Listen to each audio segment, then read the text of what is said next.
Hey guys, this is the new tutorial for my Patreon. I just want to say thanks again for all the new people supporting my channel and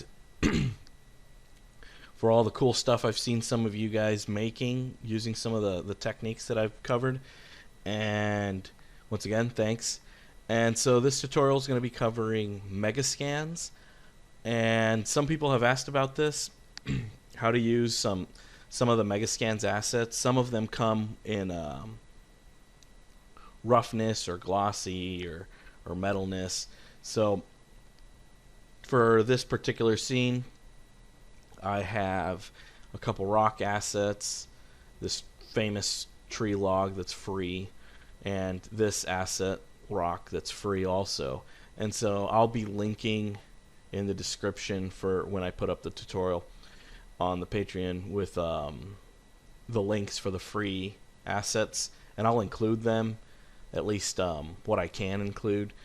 And these smaller rocks I actually can't share since these are actually from Megascans. They're not part of their free library, but I'm going to just cover how to shade this stuff anyways, and just some techniques that I kind of use to spice things up a little and add a little more detail and stuff.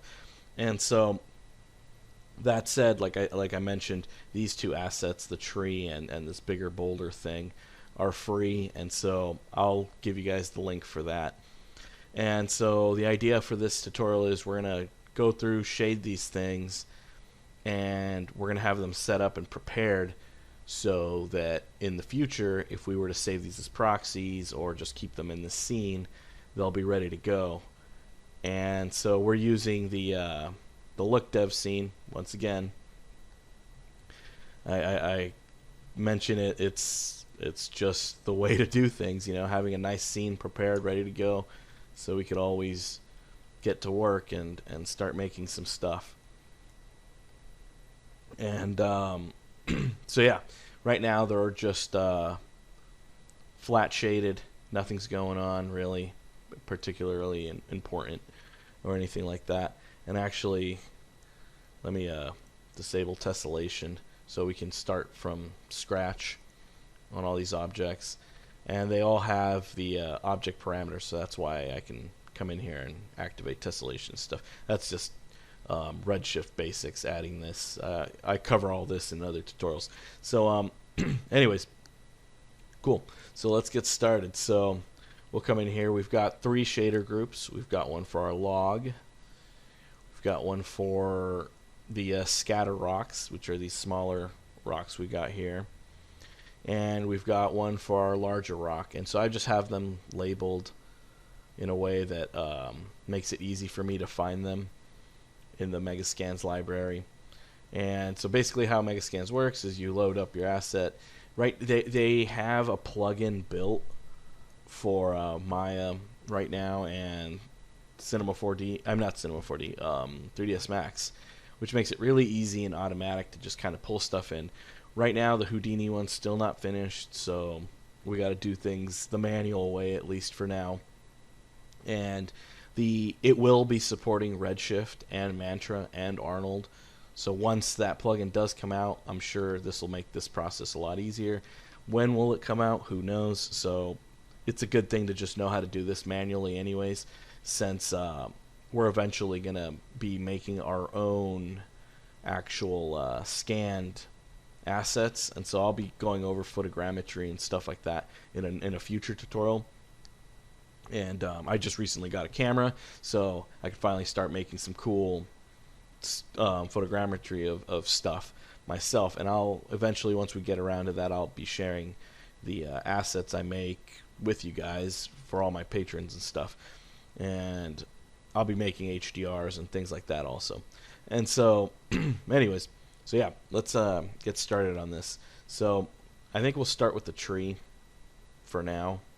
So let's actually go back to object level and let's just select all these and hide them. So that way everything's just hidden in our scene. Let's actually refresh that. So we've got our generic lighting and our chart for reference. Everything looks, it's lit and good to go. And so now we just got to actually start working on this tree here that we got. And so to start things off, let's go back to matte context, and we'll go into our wood. So we've got just a plain material, nothing particularly special. And we're going to drop in a texture. And so for this particular scene, let's look for the assets actually. And so I've got everything. Let's move that out of the way for now. Everything extracted one by one. And so we've got our wood log here. So if we dive in here, and let's just move this to the side, we've got the albedo, a bump, a displacement, a normal, a roughness, and a specular. And so typically you don't want to double up on bump and normal, so we're going to just use normal. So that leaves us with 1, 2, 3, 4, and 5 textures that we're going to be using. And the Megascan's assets come with several LODs, levels of detail. So they come with like a high quality, high poly LOD all the way up to like a super low blocky one. I like to just use LOD 0. Redshift is really fast at displacement. So right now this, let's head back for a second to our object just so you can see what we've got here. So right now I have both actually brought in. So there's the there's an LOD and then there's the high res, and just so you could see the polygon count. The polygon count on the high res is basically 1,000,000, which is a lot, and the low res is only 35,000. So if we were to use this switch and switch to the let's actually move our IPR out of the way. We switch to high poly. This might take a second since it's got to read it from the BGO. And so as you can see, it's it's a pretty dense mesh. If you zoom in here, there's tons of little triangles, and we check it out up here. I mean, yeah, it's heavy.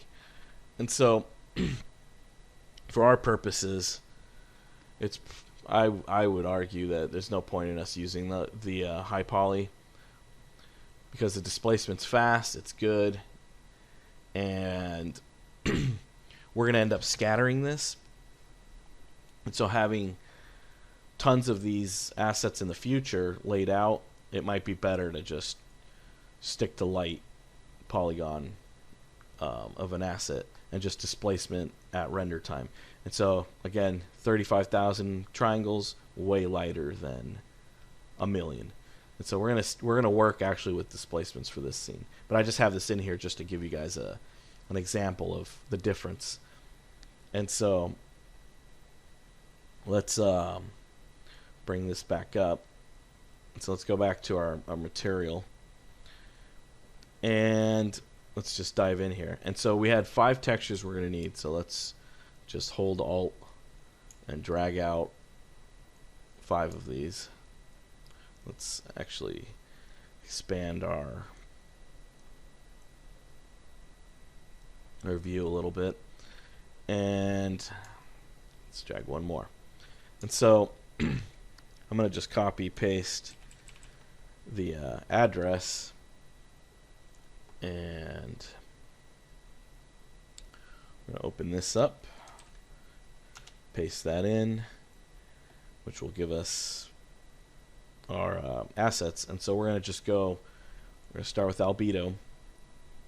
And so albedo is basically your diffuse, but it's the diffuse without shadows. It's technically a PBR diffuse. And so we're going to just drag this in into diffuse color. Oh, whoops. I pasted it into the wrong slot. Let's cut that actually. And plug that in up here. Okay. And so right now,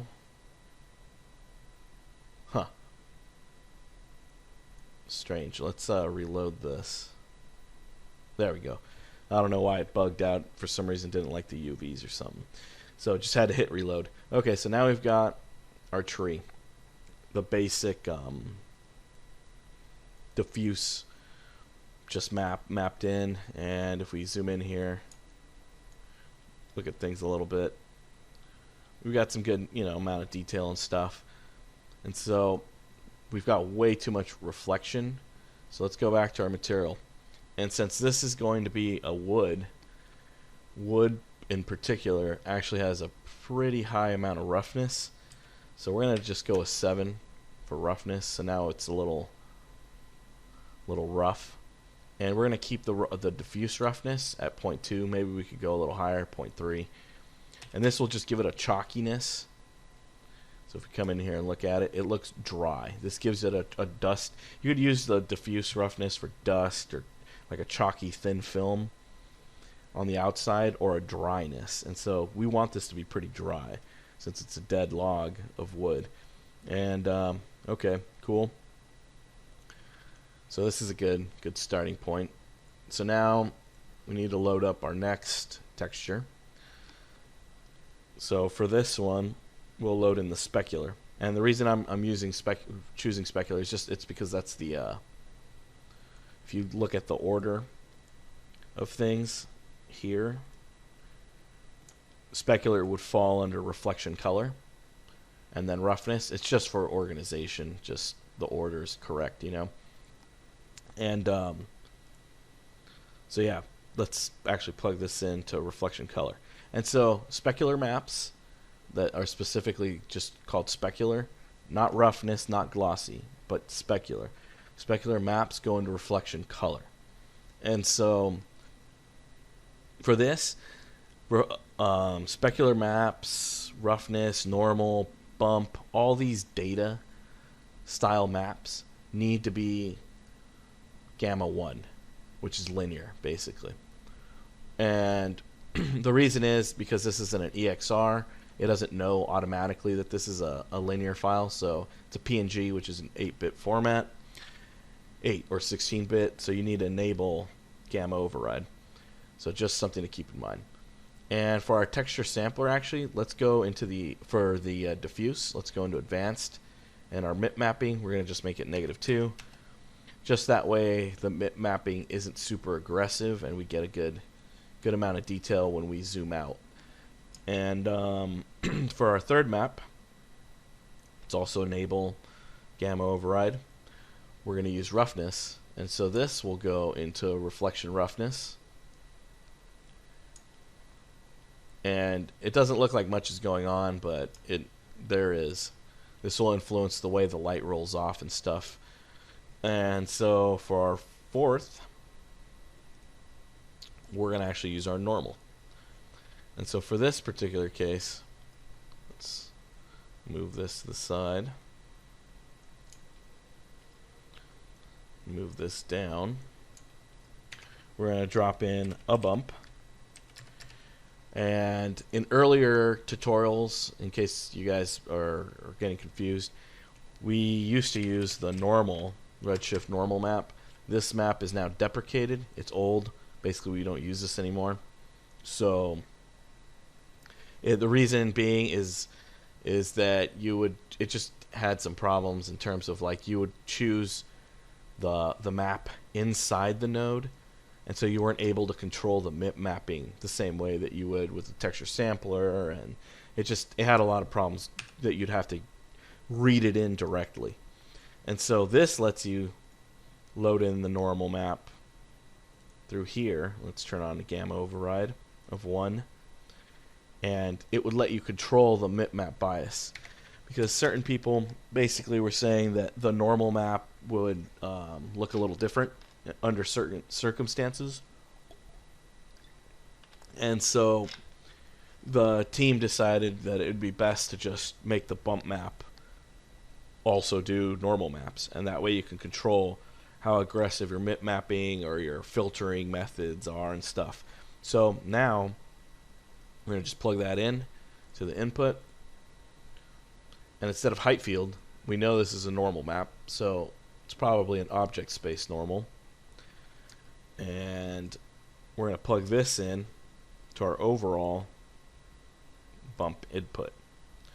And so right now it might be a little too aggressive. Let's make sure it's not tangent or object.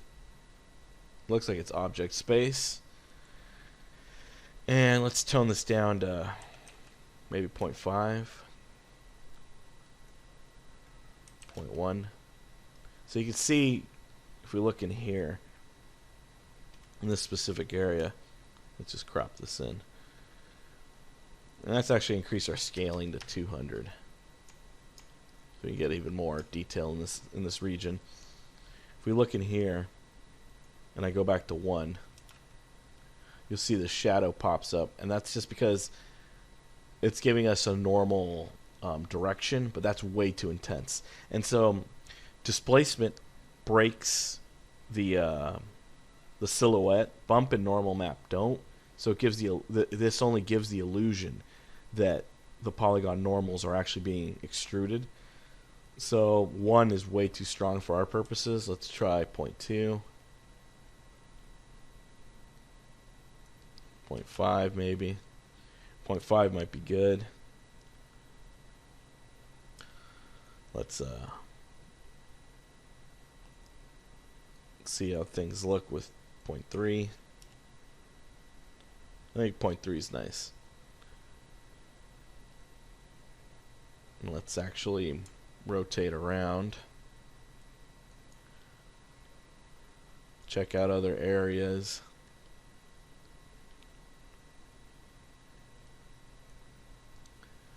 .5, 0.3. Yeah, I think 0.3 is good. And so if we disable this, you'll notice that it's a little flatter. And this just gives us a little extra detail. If we actually were to remove this, so you can see what's going on. It's subtle. If we go to 1, that's way too much.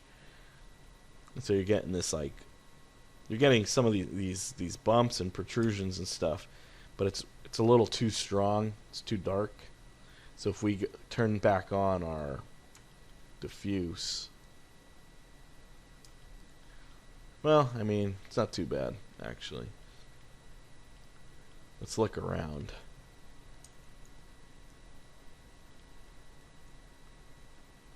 Oh, and keep in mind that this is relative to your object scale also. So that's just something to remember. And if you need to, depending on the app that you got it in and stuff, you sometimes need to flip the y-axis. And so let's actually kill this just so you can see what's going on.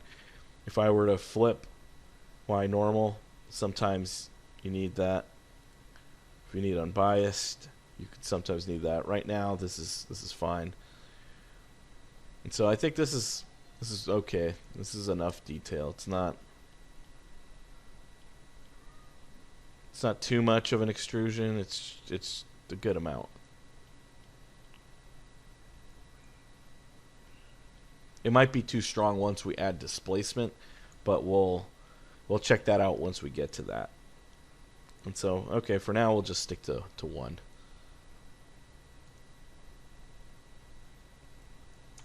And let's just look around. It already looks like it's, you know, pretty decent quality object, and it's only 35,000 polys. So, you know, that's pretty good.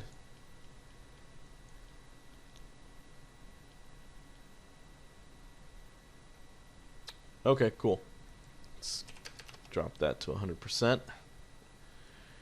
Let's move on. So now we're going to throw in our displacement map.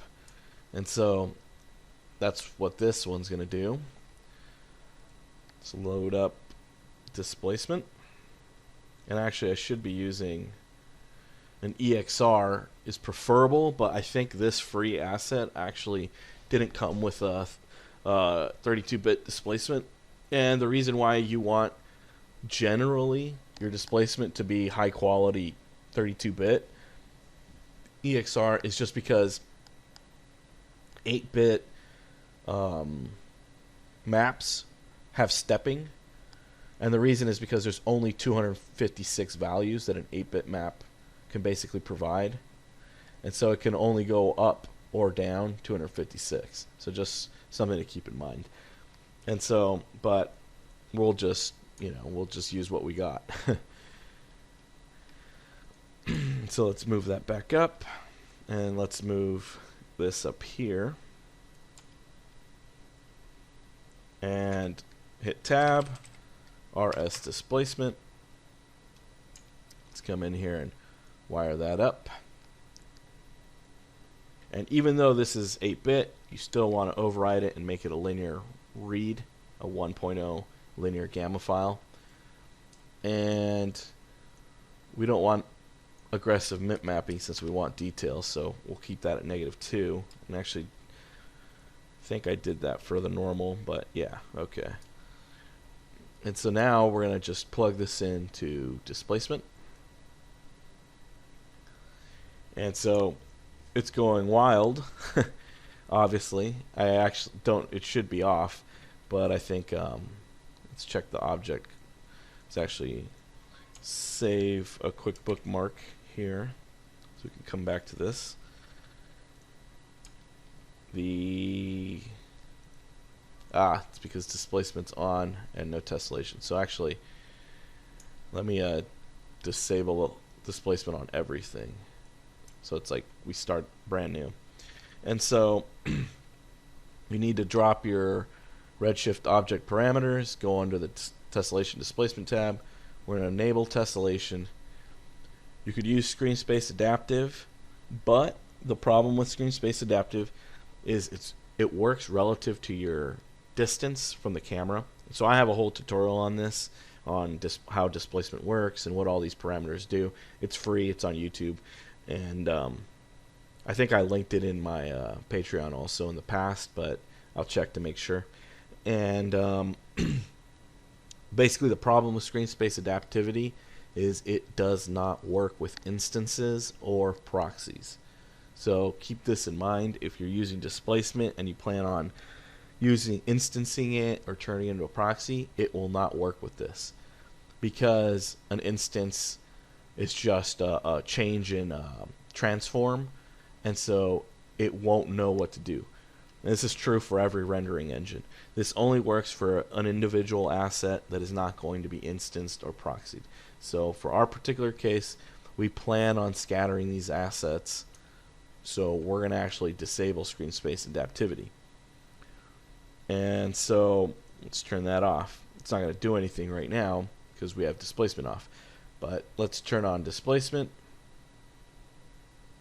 and you're going to get huge shifts in displacement. And the reason that is because our material, or let's hit 1, our material displacement here has a pretty high scale, but also something to keep in mind, this is only true for textures made or exported out of sculpting apps. You could leave it at default, but if this is scan data and or 8-bit, 16-bit textures, not 32-bit textures, you actually have to remap the values, because right now it doesn't know to go into negative space and cut into the object.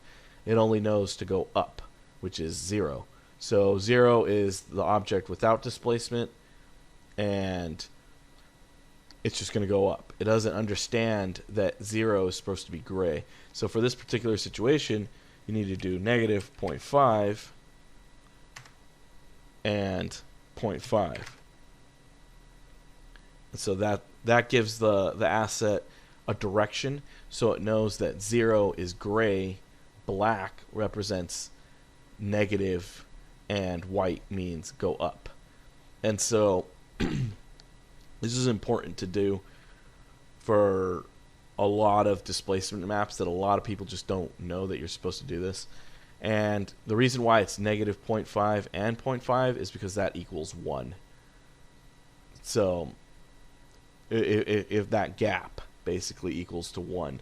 And so that way the range of 0 to 1, black, white, and gray being the middle, it knows how to process this. So now it's about just lowering our strength. Our strength's way too high. So let's try 0.4.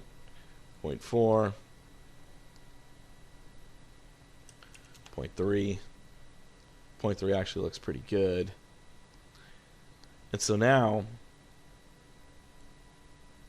you could see if we check out the edges, you could see that it's breaking the silhouette of the form. So if I were to put this at 0, you'll notice that it's all smooth now. This is just the polygons that are there. There's no protrusion from the displacement. And so I think a 0.3 is pretty good. It gives us good detail and breakup and shape. You could maybe go a little lower, but let's try 0.2.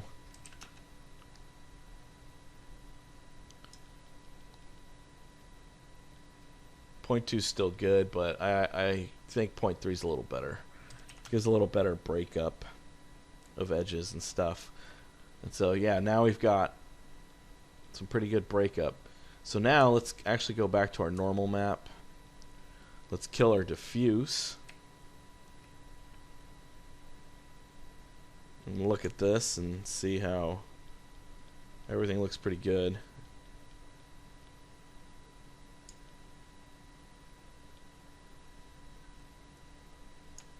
Let's come to the front.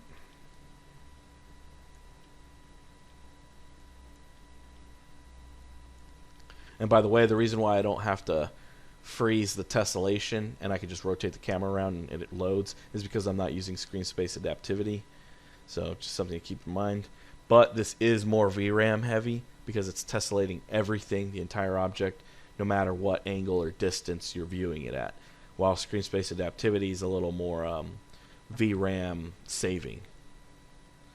So if we zoom in here, this might be a little too strong actually. Let's see what we get if we disable our bump map, or our normal I should say.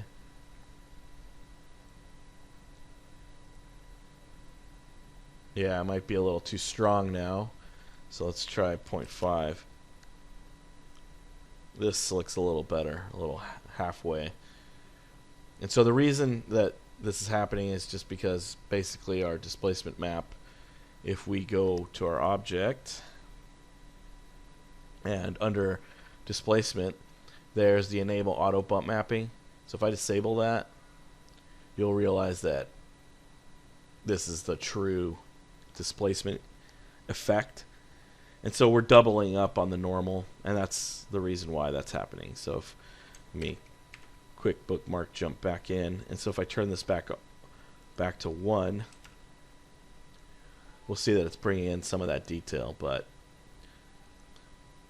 I personally like to use both and just tone down the normal a little bit, so it adds a little bit of detail but not too much. So you can see there's a little bit of detail here and there, and then we combine that with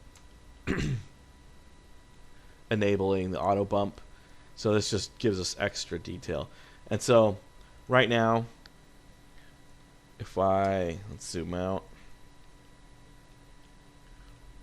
If we look at the edges and stuff, it's breaking up the shape, but maybe it's too angular. It's not smooth enough. So to adjust that, that's what minimum edge length and maximum subdivisions do. So for our max subdivisions, let's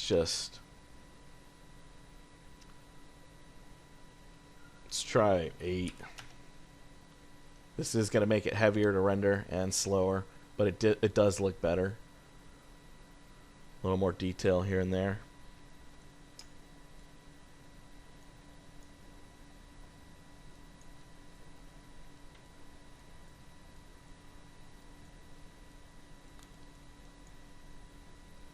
We could actually go below 0.1. The edge length by default is 4, but how it works is different. In as you can see, it kind of changed the detail, but not much. How it works is when you have screen space adaptive mode on, it's by pixels in the screen. When you don't have this on, it's by world units. And so generally speaking, you need to go below 1. There's no difference between higher than 1 because one world unit is one world unit basically. And so 0.1 will make it a little more detailed. You can go 0.03, and now it's going to take longer to process, but the detail is going to be higher. And so if I want now, let's try 10 subdivisions. You'll notice that it's quite a bit more resolution in the displacement here. There's a certain point where you hit diminishing returns, and that depends on the displacement map you're using. And so if it's 4K or 8K or whatever, right, there's a point where you're not going to get more detail by cranking this up because there's just not enough pixel information. So just something to keep in mind. And so if I turn back on auto bump map, we'll notice the detail basically looks the same. So while it's cool that now we've got real displacement detail, you're kind of making the asset a lot heavier than it needs to be to have good fidelity. So if we go back to 1 here and we plug back in our diffuse, it's going bonkers. It's too much normal actually. If we disable the normal map, basically now the normal map doesn't know what to do because there's already so much of that detail here. So it kind of just loses the point of using a normal map. But now the asset's way heavier in polygons. So really, it's kind of a trade-off. I mean, do you need the do you want more polygons? I mean, does this really look that much better if I enable or disable bump map? There's like no difference. But the difference is that I'm using way more polygons. So if I just brought this back to 0.1 and 6, yeah, I lost some of that detail right now. But the asset's way less tessellation, way less polygons. So now if I enable bump map detail and I come back to our normal and I turn this back on, we get some of that little subtle detail back in, where now the asset's way lighter and we don't even have to worry about a long tessellation time to compute the entire asset. So it's a trade-off. You gotta, it's up to you, really. Do you want your asset to be really heavy in polygons and take a while to process all the displacement, or do you just not care and we'll just stick to this, with a lot lighter tessellation, but we're using a normal map and auto bump. I personally think this looks fine. Maybe we could tone down the normal just a pinch. So let's maybe make this 0.3. Hit reload. Yeah, this is fine. So we still got some of that detail in there, but obviously it's not as expensive as full-blown, heavily tessellated asset. So, okay, cool. Now we've gone over that. And so this is just like a good base tree log asset ready to go now. So let's now that I've kind of explained all that, let's quickly dive in and start doing other assets. And then I'll go over some techniques to kind of just add a little spice to the other assets. So let's pause that. And let's unhide everything else that we've got here.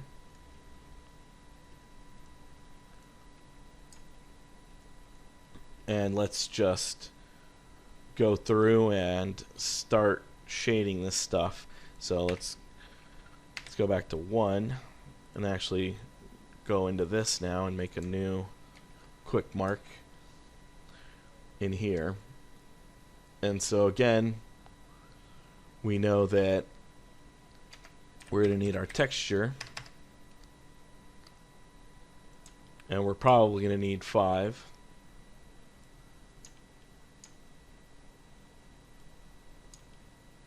2, 3, 4, 5. And we could probably actually, even faster would just be to copy paste this.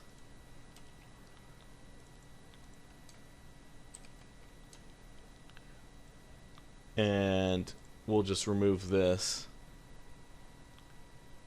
Or actually, no, we'll just remove this. Plug that in. Plug that in. And so now we've got, because we know it's going to be using roughly the same system of shaders, all the Megascans assets come with basically the same things. And so, but this time we're going to go in here and use the assets for what we need here. So I believe it's actually, let's come back out. Rock, scatter, rock, granite. But just to make sure, I need to make sure the geometry is right. It's PDPG7. Okay. So let's go back in here. Jump back up. Look for PDG7 right here. And let's drop in the albedo. Let's load up the specular.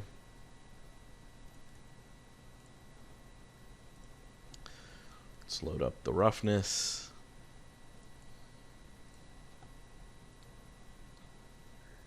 Let's load up normal. Let's load up the displacement. And I believe this one has an actual EXR displacement.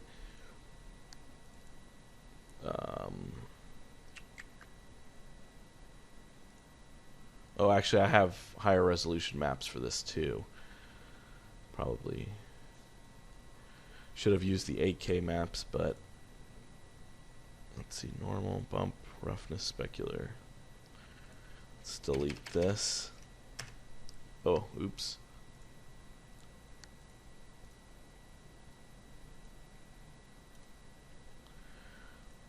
There it is, EXR. And so we'll just use the 4K instead of the 8K. 8K might, it's overkill probably. But we'll use the 8K map for the albedo diffuse just because we want that detail. And okay, cool. So once again, these rocks are probably going to be diffuse, not really that shiny, but we'll check out what they look like and see what we get.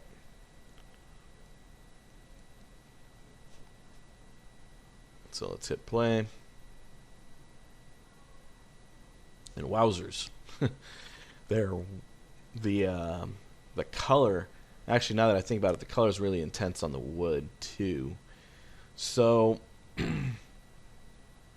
for starters, the saturation is way too strong. So let's actually move this down. Or actually, let's leave it there and just move this to the side. And let's drop in a color correct. So we'll have a RS color correct. And let's plug that in to our diffuse. And let's drop our saturation to something like 0.75. So yeah, this looks a lot better. So if I bypass this real quick, you'll see that it's really saturated. Now it's a little, this is way too saturated, so this looks better. It's a little duller. Maybe we could go lower, 0.7 or 0.65. Yeah, I think 0.65 looks a little more realistic. And actually, let's do the same for our wood. So color correct. Drop that in here. Let's try 0.75. That looks a little better, but maybe let's keep a little bit of that green in, kind of like this greenish reddish look, so I think that's good. It also could be the LUT actually, so let's make sure it's, oh no, yeah, it looks fine. Okay. I think that's actually something I forgot. A lot of the Megascan's texture assets, they come in really saturated, like they're too bright. And so it's good to kind of give them a little bit of desaturation. Okay. So anyways, cool. We've got these assets. They need displacement now to be activated. So let's go back to object context. Let's select our set. Let's enable tessellation. Let's enable displacement. And just like that, it calculated displacement. It's amazing how fast Redshift is. The displacement calculation is just like instant. In other apps, this takes forever. So it's pretty impressive to see how fast you get a really highly tessellated object within seconds. So let's zoom out a little.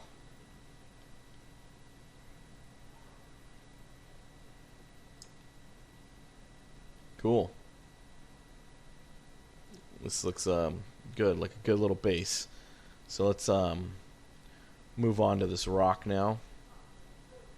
And we're going to come back to these rocks and spice them up and stuff. But for now, this is just our initial first pass at these. And let's just copy paste all this.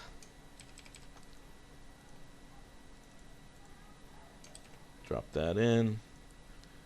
Delete this, or let's just leave that on for now, and or we'll just pause that.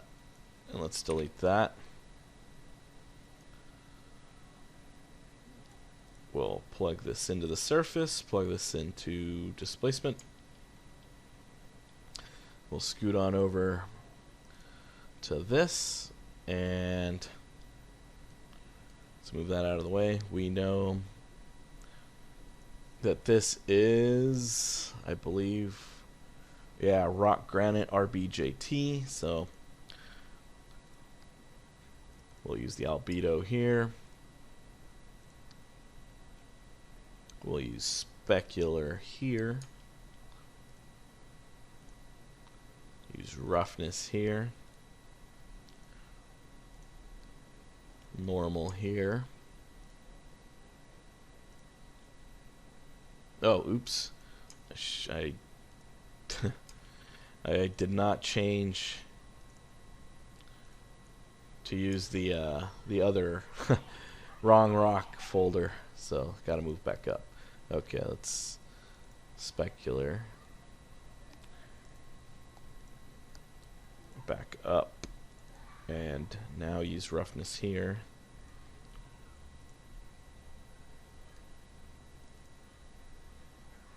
normal.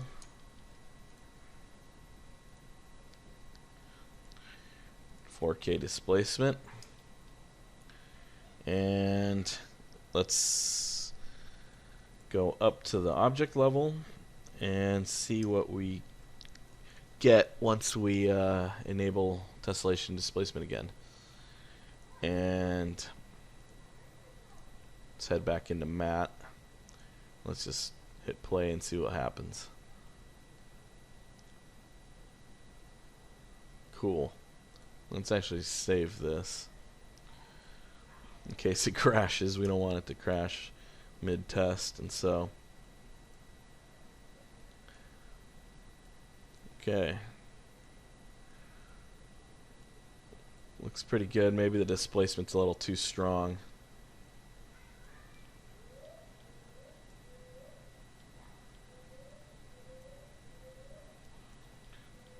Well, let's look at it from back here. Yeah, displacement's maybe a little too strong for this rock. So let's jump into that and adjust it, maybe 0.2. Yeah, this is a little better. It's a little more subtle. Okay, cool. So now that we've got everything shaded at a basic level, now we could come in here and actually add a little more detail and use some of the special maps that they have. And so this large particular boulder actually has, I believe, a cavity map. What a cavity map is, it's basically like ambient occlusion. You don't have to use this, but sometimes it gives just a little extra detail, which looks good. And so if we dive in here, generally speaking, a spot you want to drop this in is actually in the albedo. And so what we're going to do is we're going to actually use a color layer. And so we'll plug this in as the base.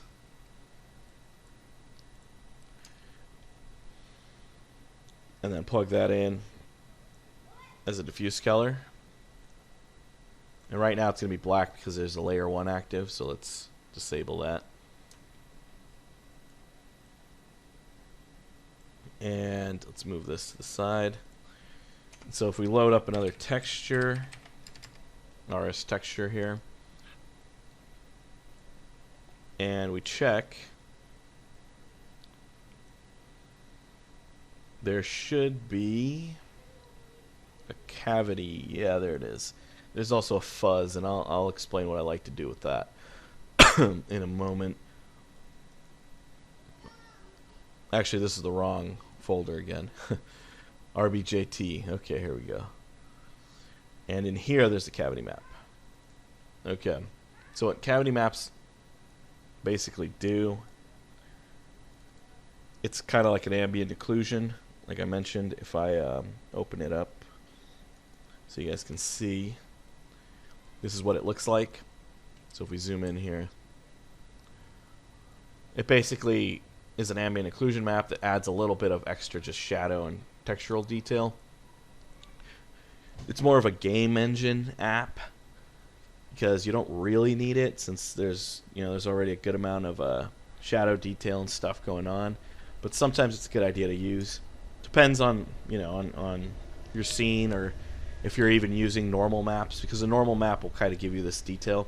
But if you're not using a normal map, or for whatever purposes, that you might want to use this. So I'm just showing you guys what these maps do, since some people wonder what's the cavity map for and how do you use it. And so what you could do with this now is you use this as a map. And actually, let's enable this so it's linear. And you could use this as a mask. So we've got it in there as a color layer mask. Let's move this below. And so right now it's not doing anything because our layer 1 is off. But if I turn this on, it's a little too strong actually, that it's that it's kind of darkening everything. Is it sRGB? No. Oh wait.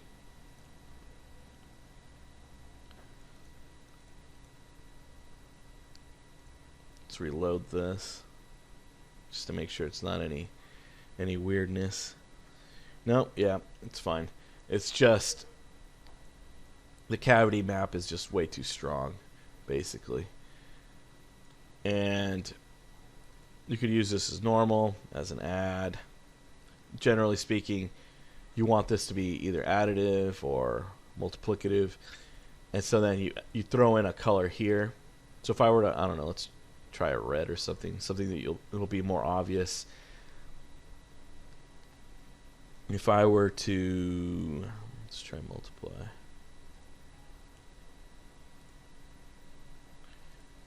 It basically is influencing mostly the darker corners where we saw in the map. And so sometimes, you know, you might want that. It's up to you. There's also, you could, instead of using it as a mask, let's kill this. You can actually use this as the color and then change to like multiply or something like that. But like I said, this is more of a video game kind of map where you need to get that little extra shadow and darkness detail inside of the rock. And generally speaking, for a ray tracer, you don't need that tiny little bit of extra shadow detail inside there. But I mean, you know, sometimes you do. So if I enable or disable this, you'll notice that it kind of comes in here and gives you these darker little shadows and cuts. And I mean, using it like this, it's actually not too bad, you know, just directly in here as the color and using overlay.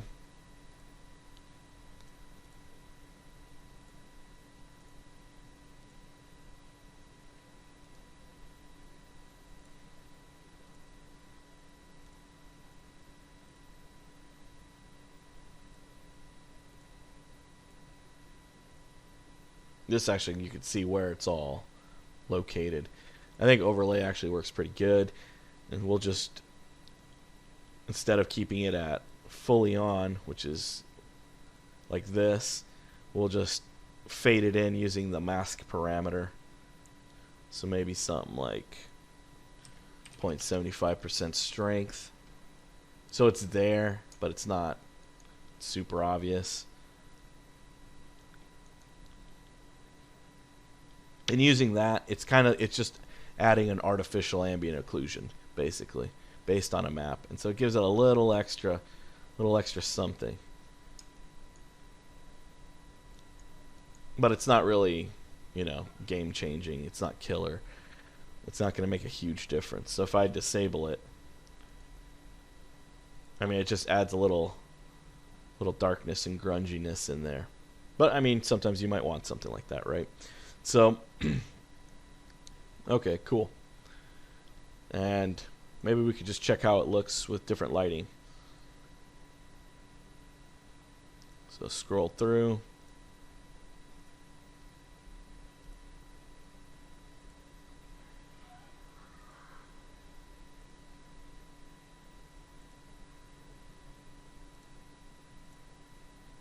Yeah, this looks good. Okay, cool. Let's move back to frame 64. All right. Let's actually zoom in here. I think there's a good amount of detail and stuff in there, so we'll leave it at that.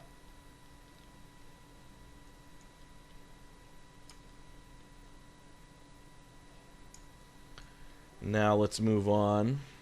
And actually, I don't think the tree has a cavity map, but let me check.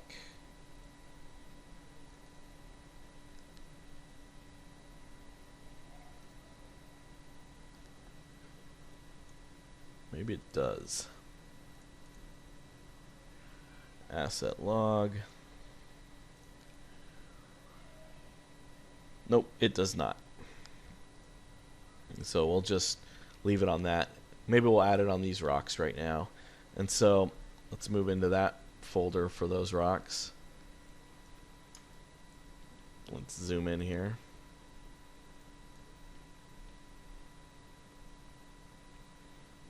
And we'll check the lighting in with another HDR, and we'll, once we're near, once everything's set up,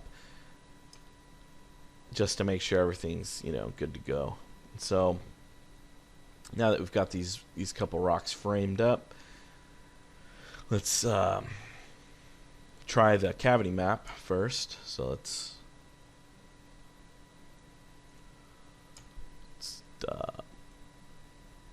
move to there, and let's do a color layer.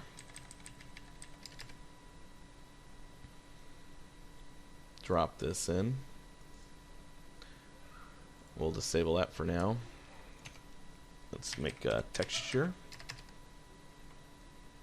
and we're going to make 2 of these this time, and we'll use this next one in a bit. Not yet. And so for this, let's load up our granite PDG-7, and in here we have the cavity map. And so we'll do the same thing as we did earlier. We'll make that the color, see how it looks, test it out. And instead of normal, we'll use overlay. See how it is on, off. It adds a good little amount of noise and stuff in there, but it's a little too strong, so let's move to 0.75 for now. And okay, cool.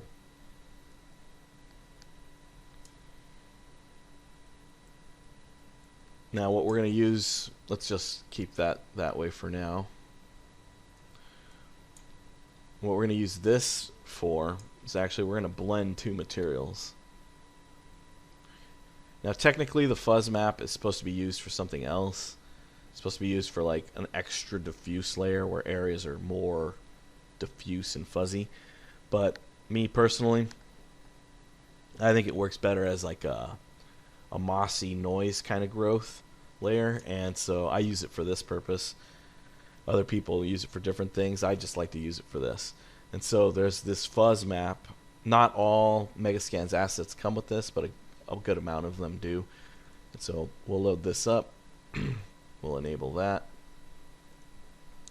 Let's actually put a -2 MIP bias on that, and do the same for this. We forgot to enable linear.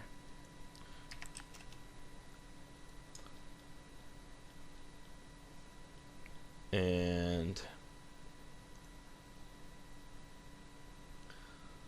maybe increase the exposure a bit just so we can see a little better. And where were we?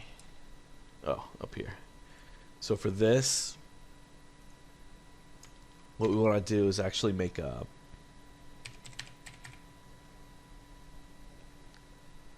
material blender and a new material. So we'll just call this rock base,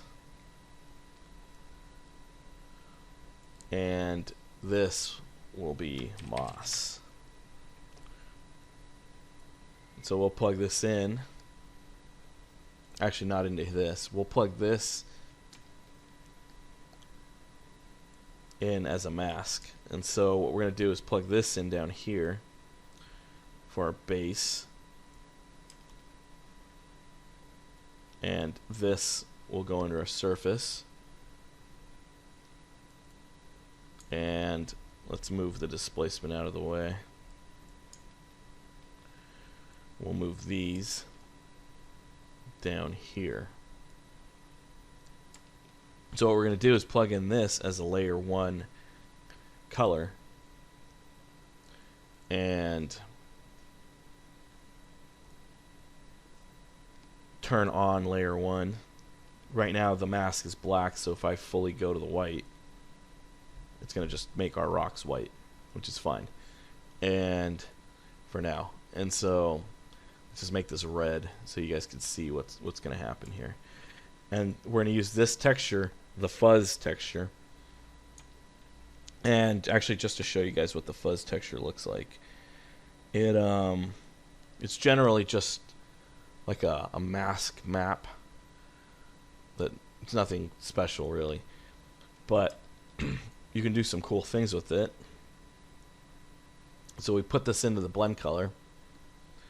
Now what we're going to get is we're going to get the red in some specific spots. I like to use it for moss or variations of growths and stuff. And so now we see where it's growing on the rock. So it's cool. Is now we'll use color layer again.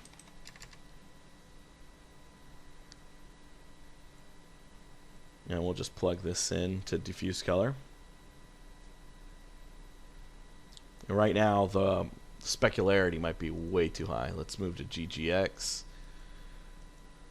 Let's add a little bit of roughness, 0.1 on the diffuse, a little bit of specular roughness. Let's try 0.2. So it's got a little, well, no, let's go a little higher, 0.4. So it's got a little bit of specular. So it's kind of like a damp moss, or it's not fully dead basically, and dry like the rock.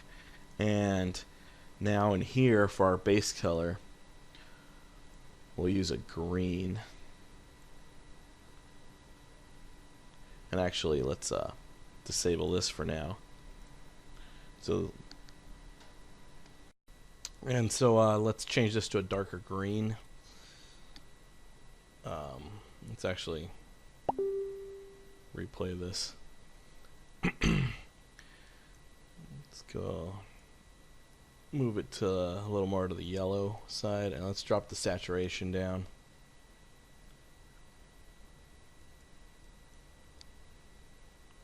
Maybe increase the saturation a pinch. And cool, so now we've got a little bit of this green to kind of break up the rock patterns and stuff. And maybe we could go a little lighter. Or actually, no, what we'll do is we'll bring in a noise. So let's select all this and move it over. Let's type in noise, and we'll make that our mask. Actually, yeah, we'll make that our mask.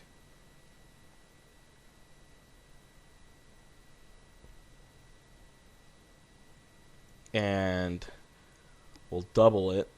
Actually, we'll make this one the mask, and we'll make this one our color.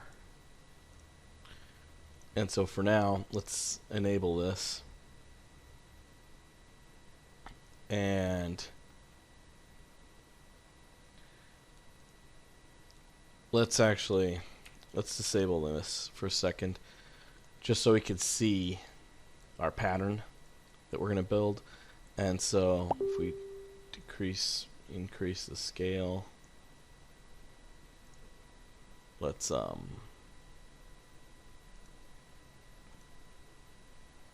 make it additive. Let's make the scale, well, actually let's try 10, and let's build a ramp. And let's drop that in between. And with this, we'll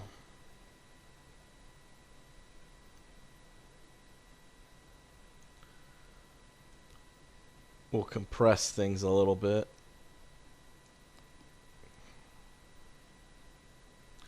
And actually, got to switch to Alt, not UV.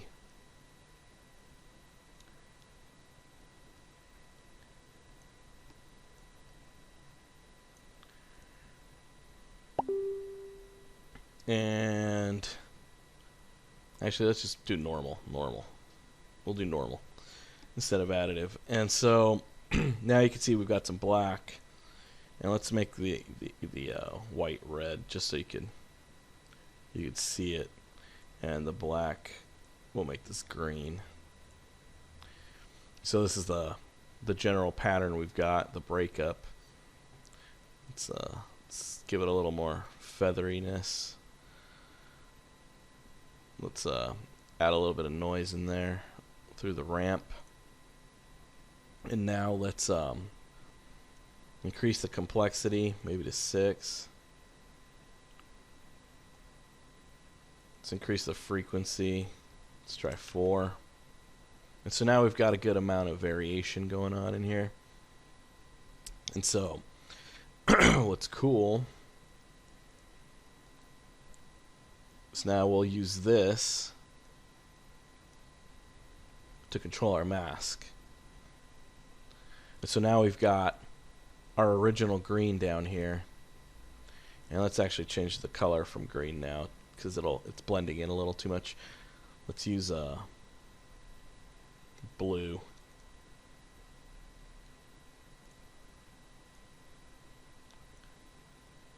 And so now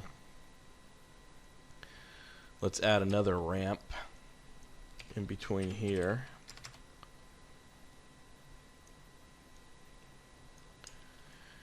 Let's move that over. Change this to Alt.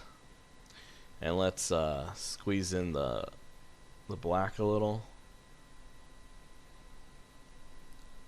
Let's pull it back. Let's maybe move the white in. Let's move the black in a little more. And so that way we're getting some of the original green from our base layer and up here. And now we've got this blue and this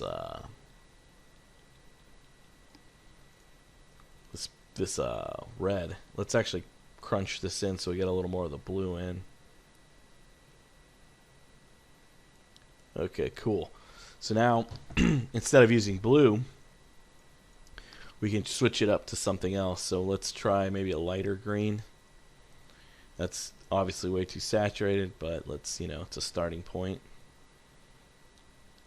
Go a little darker.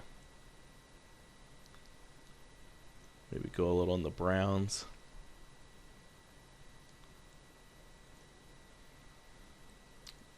And let's change this up. Let's just try orange. Desaturate this, darken it. Darken it some more. Maybe saturate it a little bit more.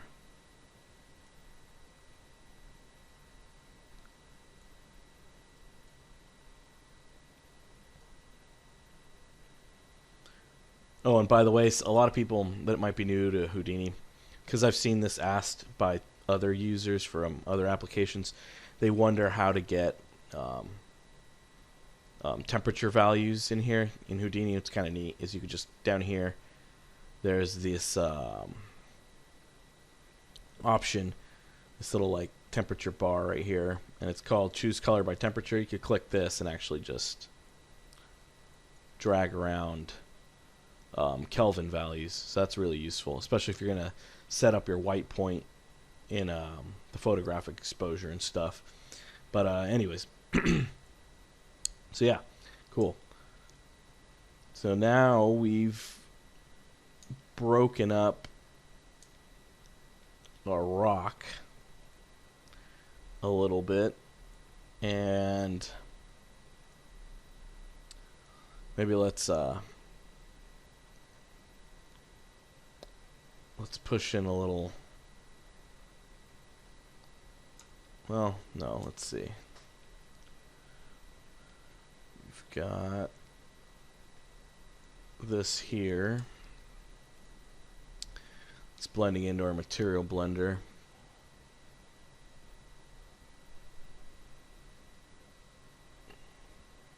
Let's keep it like this, actually. So let's zoom out. Just see what we've got.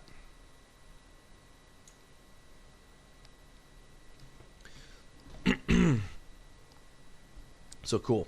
We've got a little bit of variation now. And maybe it's actually a little too glossy, so let's click on this moss and let's increase the roughness to 0.2, 0.65, 0.5. Let's do 0.6. Yeah, this is good. And so now our rocks just aren't pure rocks. They've got a little pizzazz to them to break up the pattern and the shapes. It's a little extra detail. And so what's cool is we could actually use this map, the fuzz map, to do other stuff. And so let's say you're going to have one of these rocks in the foreground or something like that. We could actually guide some, and actually let me save this. We can actually guide some curves to grow out of this, some fur, and then we'll turn that into basically little moss fuzz growing on the rock. So for our example, let's just use this rock down here. And I believe that's this rock. So granite number 4. And I'm just going to move this down a little bit to give us a little room. And so the idea, these are ready to scatter pretty much now. But let's say you wanted one of these rocks to be a little closer to the foreground or something. And so you want a little more detail to add to this. We could use that map. And so there's several cool things you could do. And for our example, we're going to do it this way. So this is a new little technique. And you're going to start typing in attribute. And you'll get attribute from map. And so let's just pause this and move that out of the way for now. Actually, we could just close it. We'll just close it for now just to keep the workspace a little clean. And so we've got this attribute from map, so we're going to plug this in. So right now you're just getting this rainbow color because it's using the UV color map that comes automatically when you create this specific node. And so what we're going to do is we're going to open this up and we're going to see that we have our fuzz map. So we're going to click that. And what we're getting is that same texture layout that we got here with this to lay our green mossy outside. But the difference now is we're going to create an attribute and we're going to use this attribute to then scatter a group to grow our fur on. And so what we're going to create, we're going to just export this attribute as, I don't know, we're going to call it just fuzz, just to stick to the name. And so right now you can't see it, but if we use a visualize node and we drop this in and we click up here to the visualizers, let's get rid of P because we don't want that. We want to visualize fuzz. And so now we can see our fuzz map. So we'll just keep this on just for visualization purposes. And so what we need to do now is we need to somehow convert this attribute data into a group of basically points, a group that we can then grow our fur on. And so for this specific situation, it's actually a better idea to use the high resolution mesh, just because that will technically make it have more point data to then grow on. But we'll see how it does. We'll see how it does just using the low res. And so from here, let's right click. We're going to type in VOP, and you're going to pull up an attribute VOP. I'm going to drop this in. I'm sure you could do this with the Wrangler and just type in some Vex and you're done. But like I mentioned, I'm not a Vex kind of guy, so I like to do things with nodes. I'm more visual. It's a little easier for me to understand. And so now that we're in our VOPs, we're going to hit tab, type in bind, and what bind will let us do is actually import our attribute. So we know our attribute is called fuzz. So now we've got our fuzz attribute, and what we want to do, so we might want to be able to control the strength. So let's drop a ramp, and this ramp will make it a spline float, and we'll just plug in fuzz here, and we're going to make another bind export. And we're going to export this parameter now as moss. And we're just going to plug this in here. And so if we jump back up, we're now going to have moss parameter, which is being generated by our attribute VOP. So if we load that up, it's going to be all black because our ramp here is off. So if we lift that up on our attribute VOP, and the reason this makes sense is actually our attribute for map. We don't need a vector. What we need is a float. And so in doing this, there we go. Okay. Sometimes it doesn't update here, and I don't know, it's Houdini.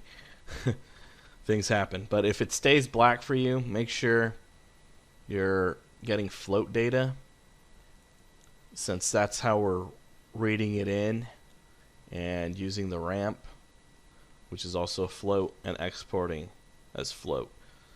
And so anyways, let's go back up.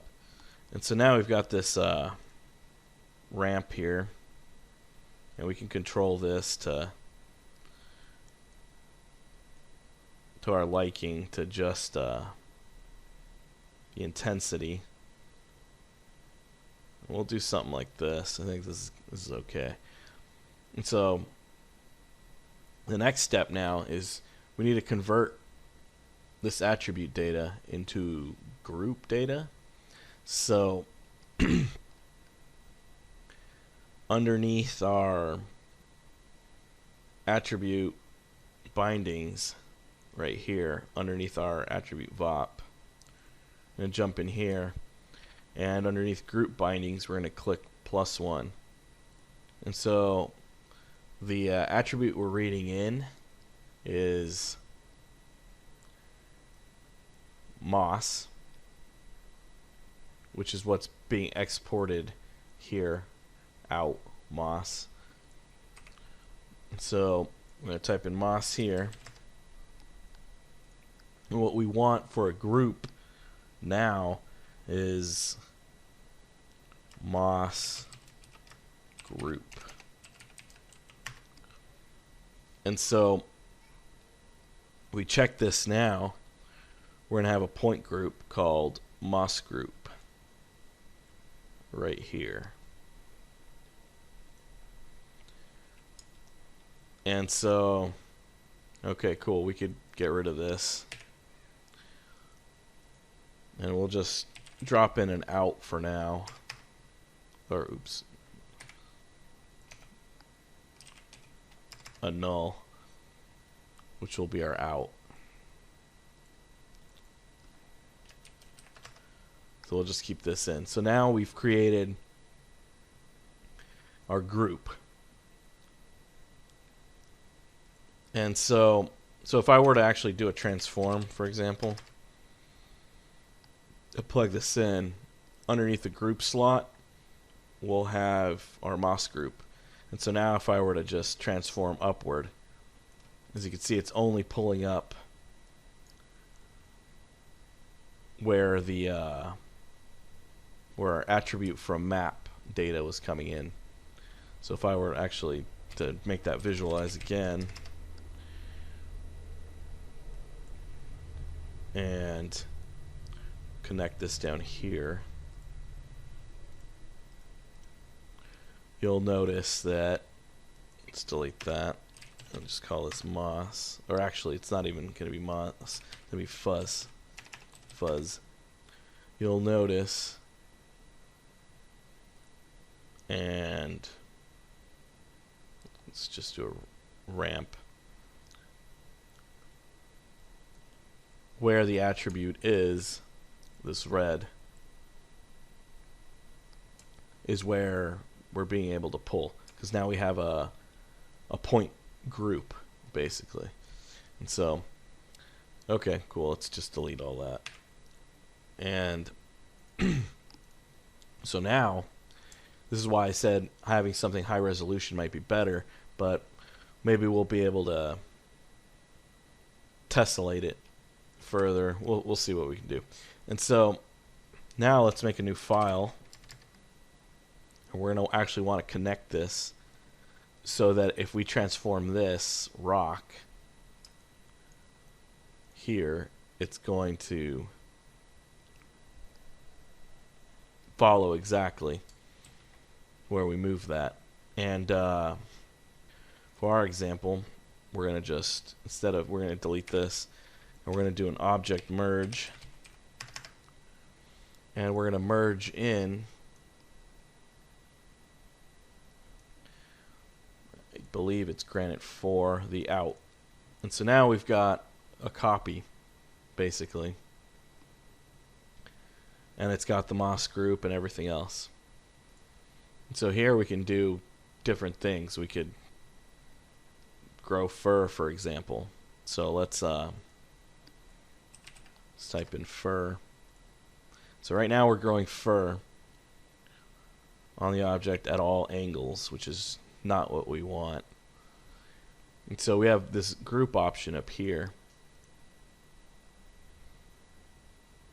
And so basically, now that we've built the attribute data, what we could do is now merge that in and grow selectively where we want the fur. The only problem is, to guide the fur group, we need to actually promote our group. So right now our group is using point groups. What we actually need is primitive groups. So let's bring this down. Let's right click this and start typing in promote, and you'll get a group promote. And so this group promote node, we're going to use our moss group, and we're promoting it to primitives. And so the new name will just be, I don't know, let's just call it the same. No, we'll just keep it the same, I guess. And so if we check down here, yeah, let's just call it the same thing. Make sure buzz. Nope. Huh, it's not showing up.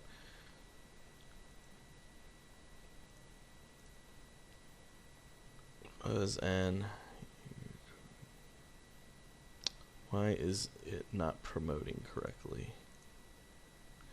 Should be promoting. Okay, no, yeah, it is promoting. Okay.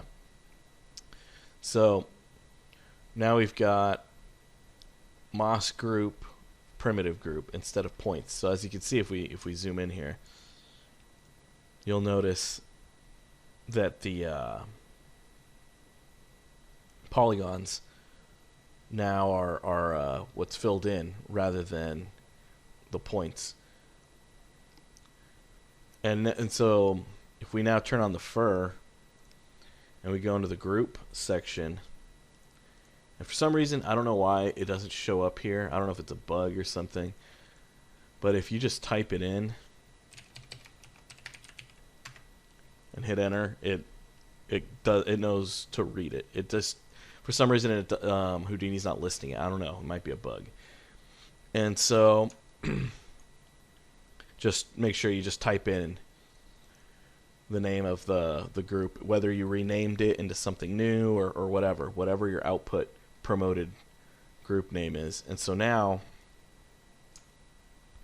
the fur is growing only in select parts. And so this is why I said a higher resolution model technically will give you a little more accurate spots, since at this point you only have a couple polygons to work with. I mean, I suppose you could try to subdivide and see what happens, but I believe that'll break the group. Oh no, I guess not. So what you could do is, let's subdivide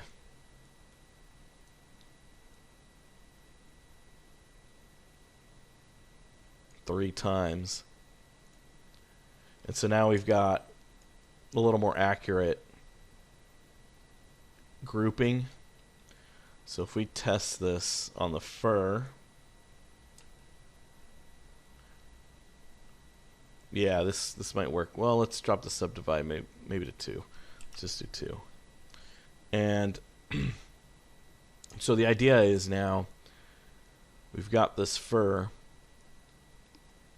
and we can control the fur by decreasing the length.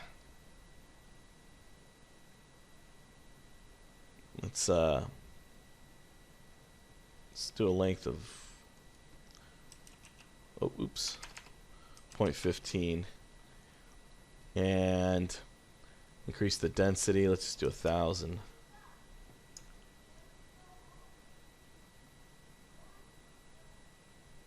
And this is fine for now. We'll increase the density later if we need more. And so what's cool is you can use the grooming tools actually to now tweak this. So if we right click and you go to hair, there's a whole bunch of grooming tools here. And what we're going to end up using is we're going to do a guide process set length. So what this does is it controls the length of the groom, of the hair, basically. And so what we're going to end up doing is we're going to mask this using a noise mask. So if you go under the masking section and you click noise mask, and then we hit override, and I believe we just do guide, but it might be skin actually.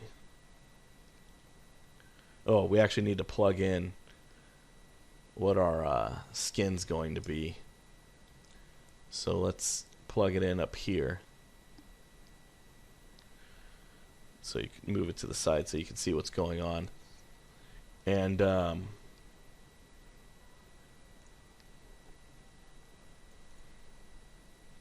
Or is it this one?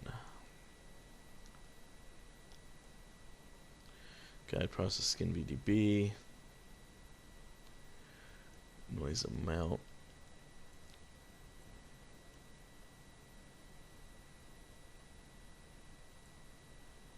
For some reason it's not being visualized. I don't know why. It should be visualized.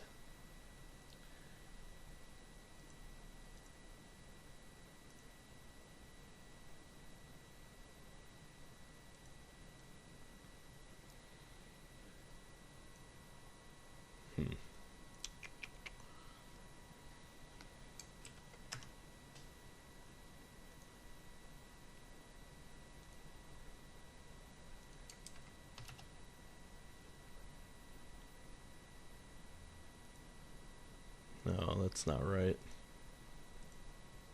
Strange. Wait, no, yeah, amount, texture. No, we don't want a texture. Skin attribute. Huh. It usually shows you a red mask. I don't know why it's not showing it, so you can see what kind of noise you're getting. Huh. Okay, well, I finally figured out. I had to pause it and figure out why this wasn't happening. And simple mistake. Up in the fur node, where it says primitive type NURBS, you need polygon. And again, I don't know why Houdini does this. But now you can actually visualize the mask. And so if we actually come up here and let's just do 10,000, you'll be able to see this red, and that's actually the mask being generated. And so now that we're here in the masking section, so now let's actually do some tweaking. And so what we're going to do is, I believe we need to do guide. Let's just delete this and start it over with the defaults, just because while trying to figure out why the red wasn't showing up, I think I messed up all the settings, and let's just start with a fresh node. And so where were we? Set length. So this will help us set the length. We're going to turn on the noise system. And let's see if we can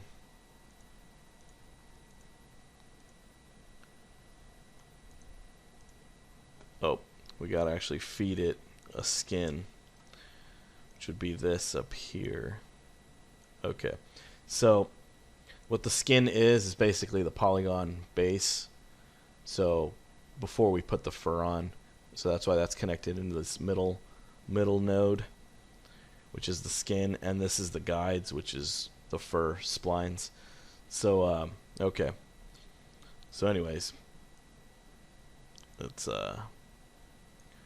and actually before we start doing that, let's, in the length, we're gonna do a randomize, and this is way too long, so let's do a max length of 0.1, 0.02. That's still way too long, so 0.003. Now let's 0.01. And that's still way too long, so let's 0.001. Actually, can't go. That's the opposite. 0.005. I'd say that's still too long.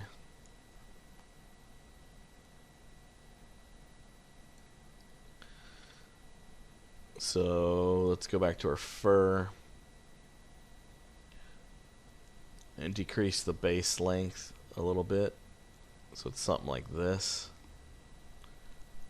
Let's go back here. So with our mask now, we can mask off areas that'll get shortened by a lot more. Let's do something like this.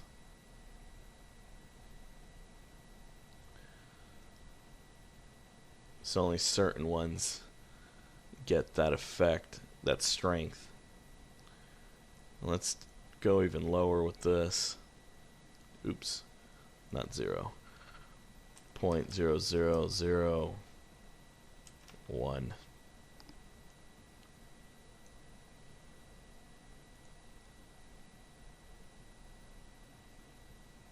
We'll do something like this. Just so a couple of them are a little bit longer. Now let's actually decrease this even further. So it's 0.3. That's actually too much. Let's try 8.01. Still too much.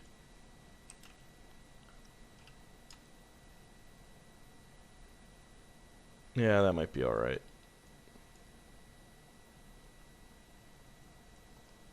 And so we're going to duplicate this actually.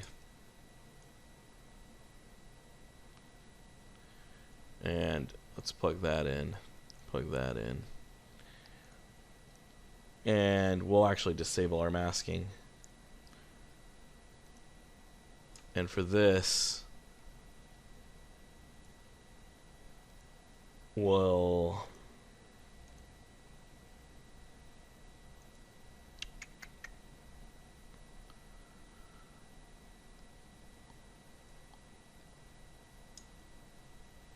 this might be too much.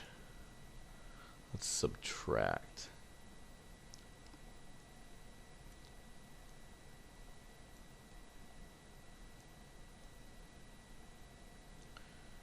No, multiply.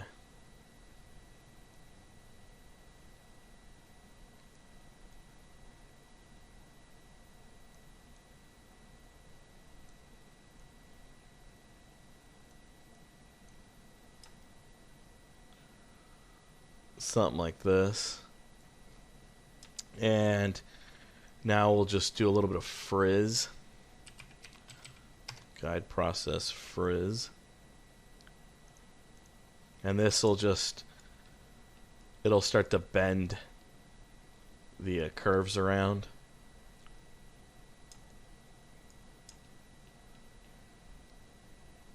Let's actually give it a couple more segments. So let's give it 6 segments so it's a little smoother. Even though you could render time tessellate. And let's increase the random frequency.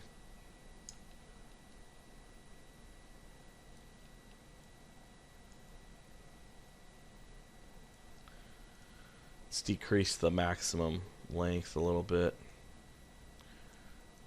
Maybe we want a couple long ones, but not too many. This is probably still way too long. So let's do a maximum length of 0.03, maybe 0.02. And now let's do a bend. Guide process bend. And for this, we'll have them bend down in on themselves a good amount. And let's actually tone down our frizz a little bit.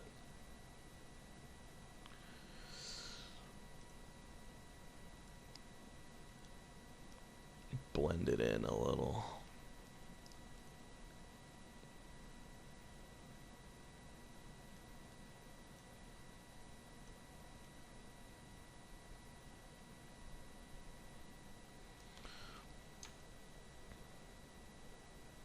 So maybe something like that.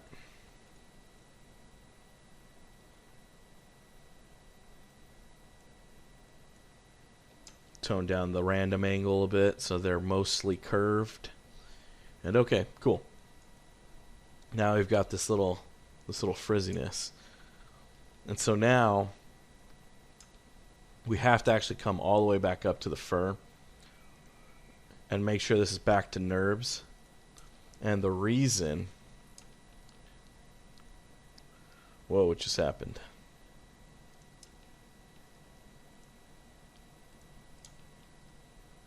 Well, I guess it should work just as polygons. We'll see. We'll see what happens. So if we jump back up, let's just call this moss. And now we add redshift object parameters. What we can do here, and let's actually make a new material. Just call this moss. And we'll just make this gray and keep it simple for now, because we'll come back to that. And so now here under the redshift parameters, there's a section on strands. And so what you want to do is render these objects as strands. And so I don't want to tessellate too much. Let's just do 4. And this will let you increase or decrease the scaling of the thickness of the strands. So let's save this. And let's actually add that material we just made, moss. Where is it? Matte context. Oh, I forgot to flag it. There we go. So let's close that. And there it is. Okay, so cool. We've got moss. Let's hit Control S. Let's open up our render view. And like this is actually kind of heavy to render because it's kind of like thin fur strands. So like I said, only do this really if you're going to be trying to do this up close. And so let's see. Right now we've got these little strips now all over the place. And so let's actually see what happens if we switch over to NURBS.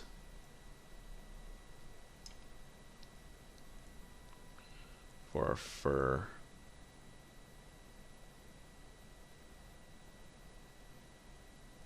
No, let's stick to polygon. That made them too not common enough. And so let's jump back up to object level. And let's make this 0.3. See what happens. Strange, didn't change the scale. Maybe I gotta reload.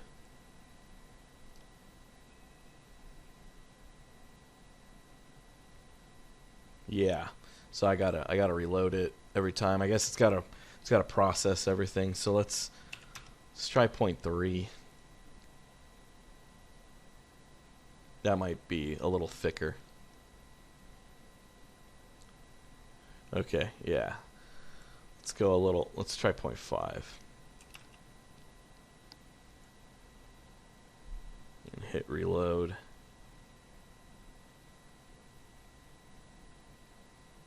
Okay, cool. So now if we zoom in here, you'll see that we've got this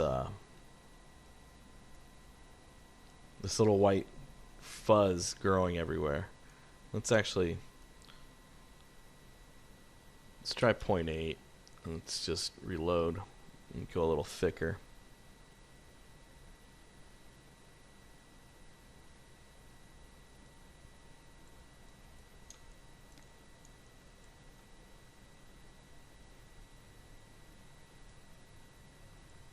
And now let's increase the density. Let's go with 100,000, which is pretty heavy. It's gonna have to cook the scene out.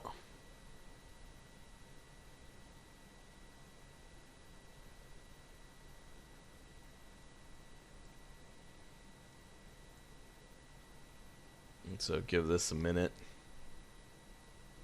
Let's hope it doesn't crash. Because it's kind of heavy. I probably should have paused the IPR before cooking the nodes. That was probably a bad idea, but we'll see. Hopefully it makes it.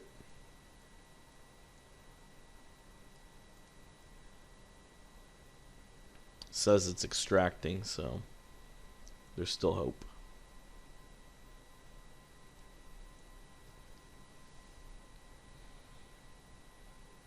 Okay, here we go.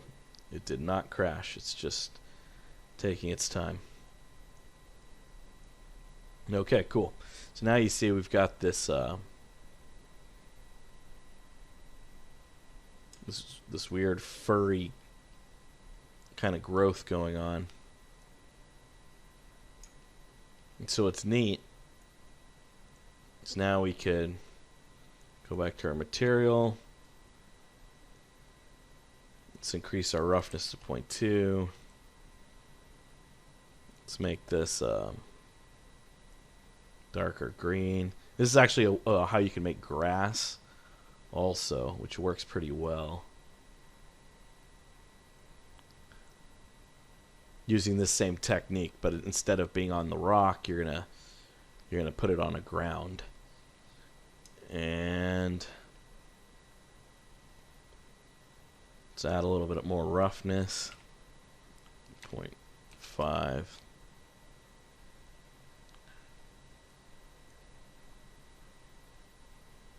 Cool. Now we've got this like furry growth on the rock. And so this is just added extra effect that you have going on. And you know, you could go in there and groom it and customize the way the curves are moving and stuff further to your liking. So let's just pull out a little. So if you compare it to the other rocks, let's move the lighting around.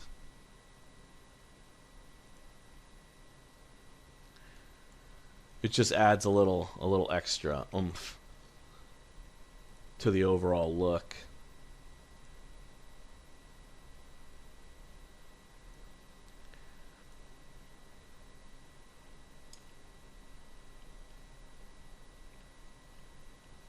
And right now the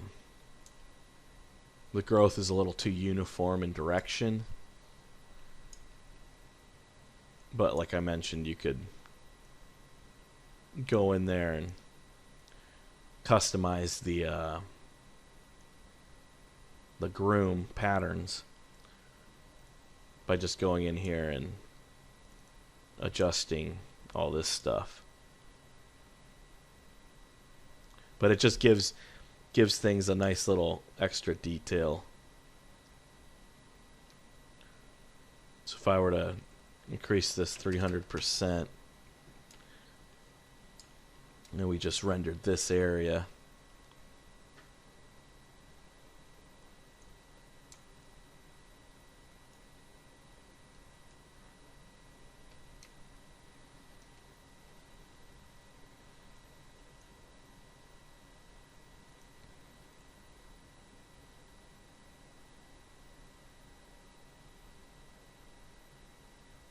Right now it's probably a little too light.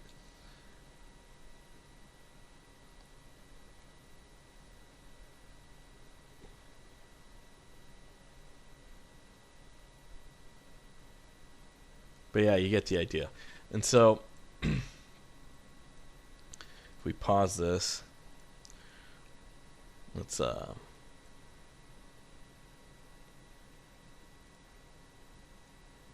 increase the frizz. And add a little bit of a random angle.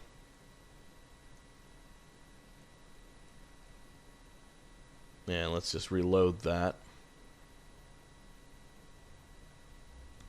Give it a second to export all the strands and stuff.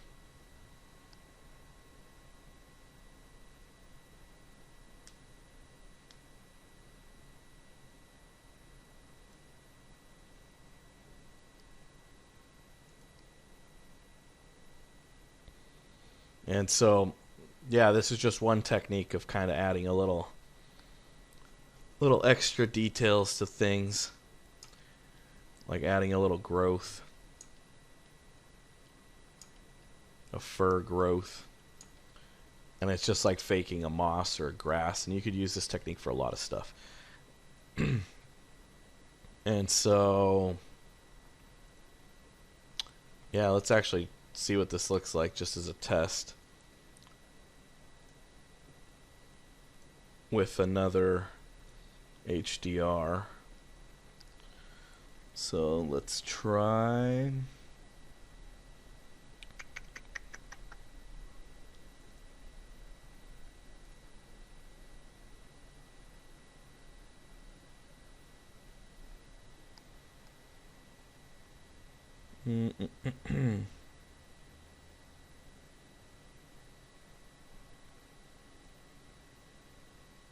I don't know. Let's see what this HDR even looks like. I have no idea what it is. Oh, this one's too blue. Actually, I think the fur is a little too dense and uniform.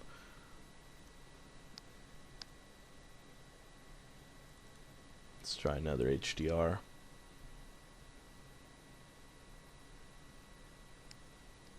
Okay, this isn't too bad.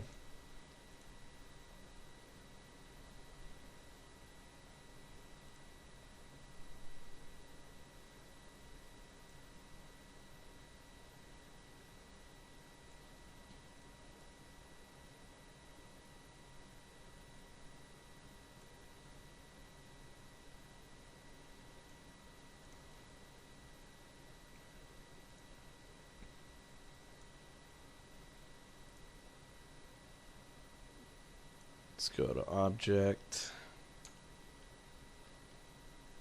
It's maybe too thick. So 0.5. Reload.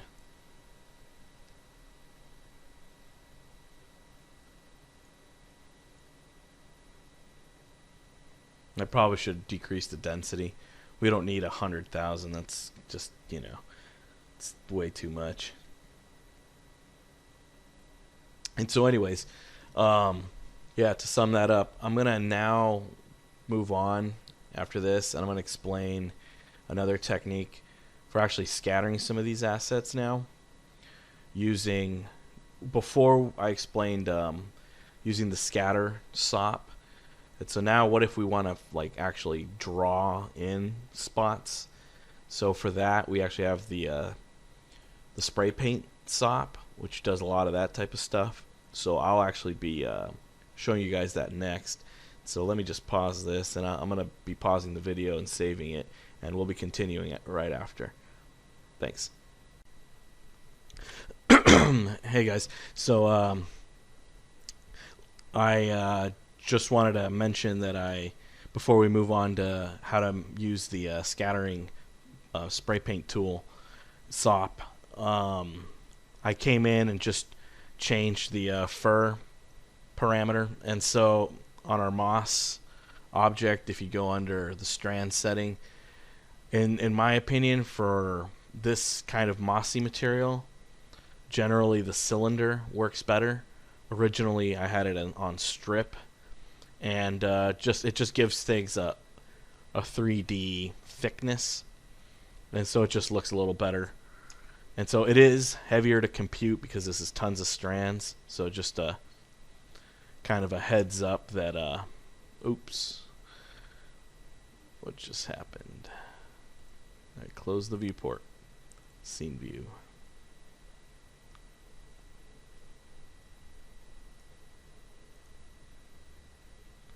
Let's close that. Move back to our IPR cam and lock it. And let's go to headlight just to keep things lighter. And so if we just rotate around, this just gives the rock, if you're gonna be a little closer to it, like I mentioned, it gives it a little more noise and mossy growth on the sides. So if you can see right here. And so yeah, just compared to using strips. I think the cylinder mode works a little better for this situation. For grass, strips usually works better, but you know, it's up to you. Experiment, try them out. And so that's basically something you could do to kind of just add a little more detail. And like I said, you could actually use this same technique that we used to put this fur onto the rock. You can use this same technique to put it on a ground if you needed grass or stuff like that. So as you can see, it looks like a little bit of moss or grassy growth is on the object now, which makes it look a little better than just having this if you were up close. If you're far away, you know, then that's not going to matter anyways, and that's overkill. It's too heavy to bother actually doing that. And so anyways, yeah, for now we're just gonna hide this, since I was just trying to show you guys how to do that, and we're gonna hide it just so we can get faster IPR feedback.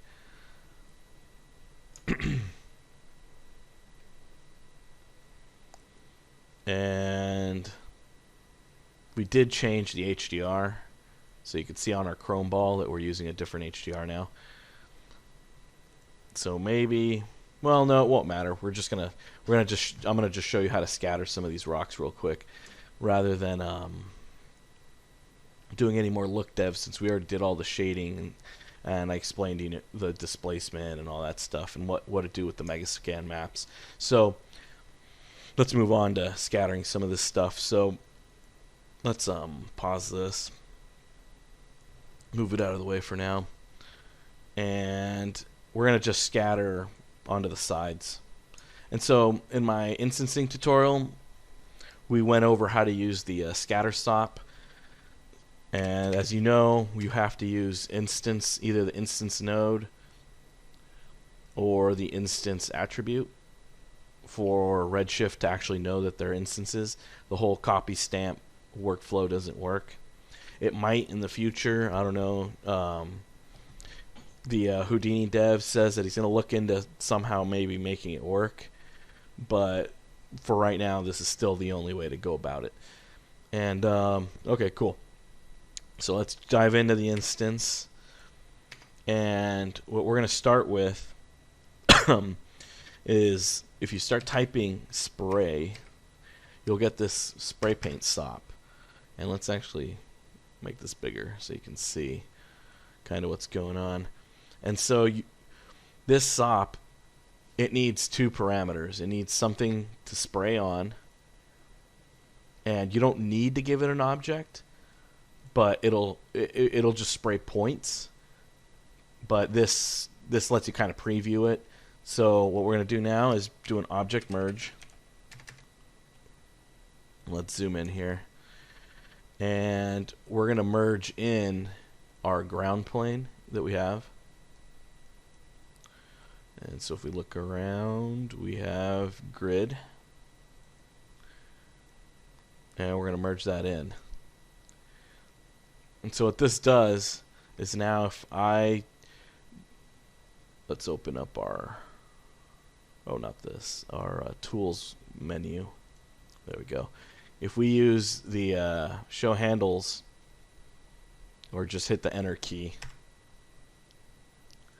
you'll get the active tool options. And so this is just like all the other brush tools in Houdini. If you hold shift, it increases the size, and you click and drag and it'll paint. But what it's doing is, it's not painting attributes or color, it's painting points. So if I just do this and we zoom in, it's scattering these spheres because we have the visualize as spheres option. So this kind of lets you preview the points. And so what's cool is that using this method, let's undo that. The scatter method that I showed you guys before, which is this method, this lets you scatter points randomly, and you can control it with attributes and stuff, but it's everywhere. And so what you could do is have a combination of the two, or if you need to place a specific asset somewhere, that's what this SOP is for. And so this SOP lets you manually paint it in. So there's a couple parameters. There's the spray rate, how much you want it to relax, the maximum points, visualize the spheres, or if you plug in an object here. So if I plug in test, and we just plug in the rubber toy just for our sample. If we plug this in here now, and let's decrease the spray rate. And so if I put this down, there's spheres right now, but if I uncheck visualize the spheres, it should actually weird. Oh yeah, there they are. It'll spray your object. And so what's cool about this, and let's just use a cube since it's a little lighter, or a box. So let's plug that in. So if we come in here and look at this, the spray paint, actually what's neat about it, it comes with parameters to randomize the orientation. So you could, just like we did when we added the attributes using scatter SOP, this thing comes with this built in. So you can change the angle, the central direction, to randomize the y-axis, and there's z-axis and all that, but we're only really want to randomize the rotations from up top. But yeah, and so you could change the up direction, and it reads in attributes that are built before it. So that's kind of useful if you built custom attributes up here. And yeah, it pretty much, it just makes this way easy to just draw in what you want. And so then for the scale, you can tweak the scale. You can have a minimum or a max. So if we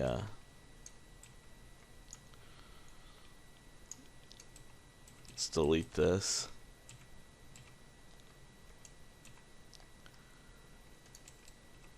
Oops. Actually, I should have.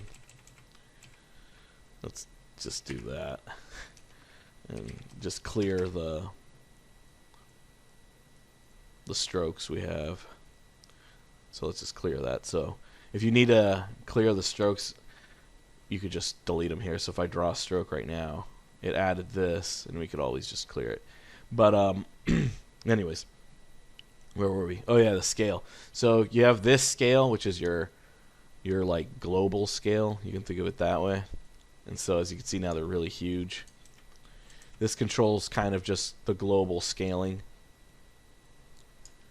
And then you have your radius limits. So if we were to increase this to this, for example, all the boxes are the same if these two numbers are matching.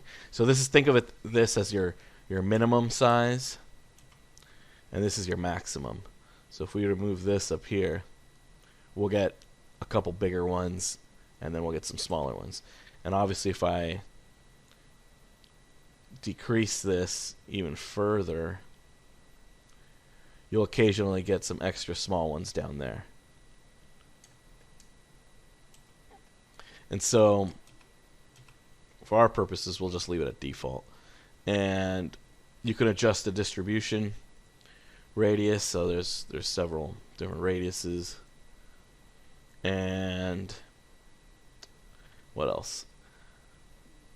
The relax iterations. So if you decrease this, it'll be faster because it's not calculating the spread as much.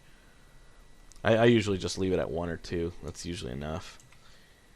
And if we drop this further, obviously we get less for our stroke. So you can keep dropping this. And now there's less. And if we increase this, it's super dense. And so what we're going to do is, I think this is good. that amount of density. And so what we're going to do right now is actually we could do another object merge and merge in our rock if you want, just to, you know, preview like the actual asset. But sometimes the assets are really heavy, so sometimes it's just better to use like a box that's a similar size as your asset. So right now the box is a little too small. So what you could do is instead make it something similar.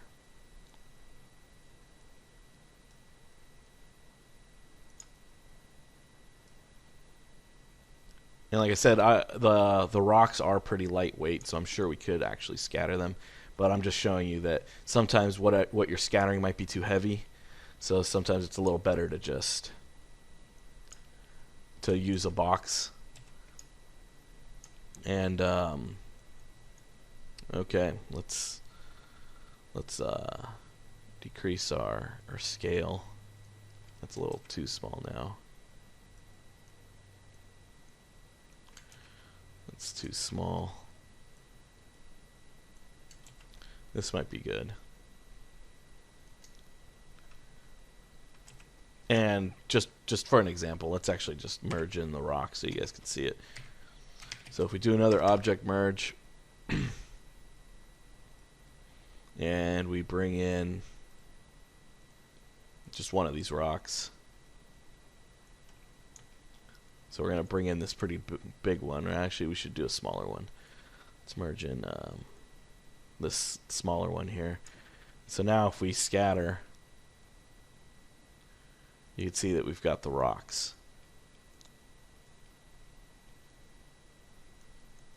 Which is cool. And so now the problem is if we render this right now, and actually we have to turn on our object parameters for this and have full instancing on. If we dive back in, or actually let's pull out just so we can still see what's going on. If we render this, it's blank. And again, that's because using the spray paint points, it doesn't know what to do. It's not actually instancing correctly. So this is just to put the points down, and this is to just preview kind of like the layout of points that's going on. And so that's the best way to think of it. Don't think of it as this is actually what's happening and weird. So like don't think that these are what's going to render when you hit render, you know, when you put down the points. That's not how it works. And so to actually get this to render correctly, we actually now need to either do one of two things. You go up to the top and add an instance object. So if we add, I think it was 6 or whatever. If we add that and we dive in here now and we hit render,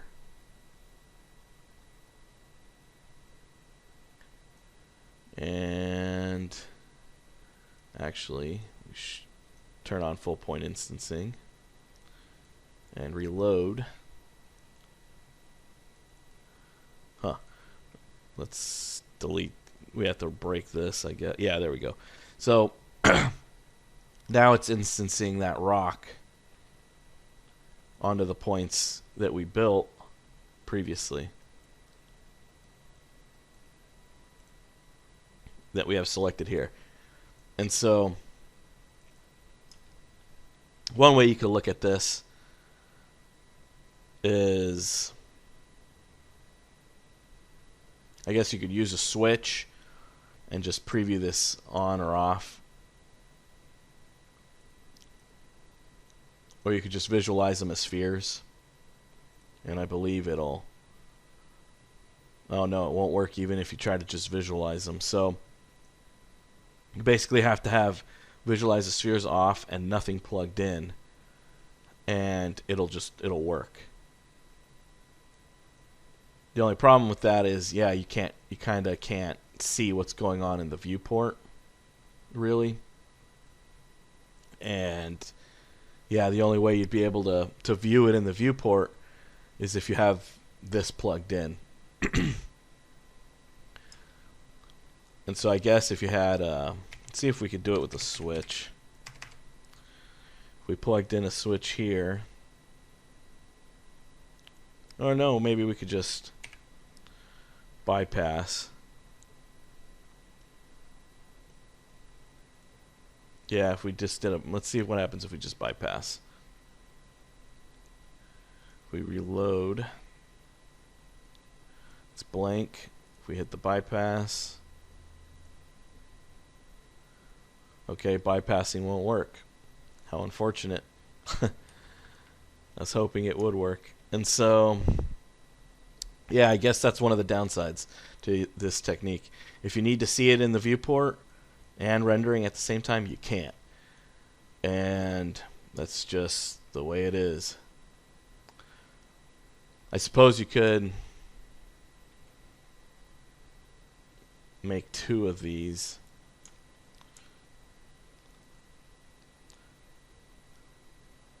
But the only problem, yeah, you could just make 2 of these. So it looks like I ran into a bug with Redshift that I actually got a report, and this is basically just regarding the spray tool. So if it actually works with a preview and while you're instancing, as you can see here, it works fine. The only problem is basically if you try to delete the stroke up here by going to clear or adding more while the IPR is going, it'll crash Houdini. So I actually got to make a bug report about this because it shouldn't be doing that. But so if you pause your IPR, we can draw more and we can load it up again and it works just fine. So that's cool. So we could still get a preview of kind of where things are laid out, and it'll scatter our rock using instances, as you can see. So okay, cool. So now just a brief overview. So that's what you could do with merging in your object, using the spray. I'd recommend using the visualize the spheres since you could do both IPR and kind of get a size overview. And, you know, adjust as needed. You have your orientation, and you could delete or add more strokes. You can adjust the size of the stroke that's already made. So like we just made this one. So stroke number 2, which is this one, we could, you know, adjust it as needed. So let's do something like that. So we've got a lot of objects instanced right there. And so now what we want to do is we want to instance all our other what's the word I'm looking for? All our other rocks. And so interesting because it's working without me even turning on object parameters. So let me add that actually. And so what we need to do is we want to instance all our other 0 through 8 rocks. So that's 9 rock types. So all we got to do is, just like I showed you guys in the other tutorial, we're just gonna create a random attribute. For our example, we don't want CD. We're just going to call this rand. We'll just call this rand. And we're going to use a, where is it at? Distribution, constant, exponential, normal, direction, orientation, log, custom ramp, custom discrete. And so what we need is 9 values, 0 through 8. So here we go. We got 0 through 8 now. And this is good. So now if we check the let's open up a new window. If we check our geometry spreadsheet, let's move over here. We should have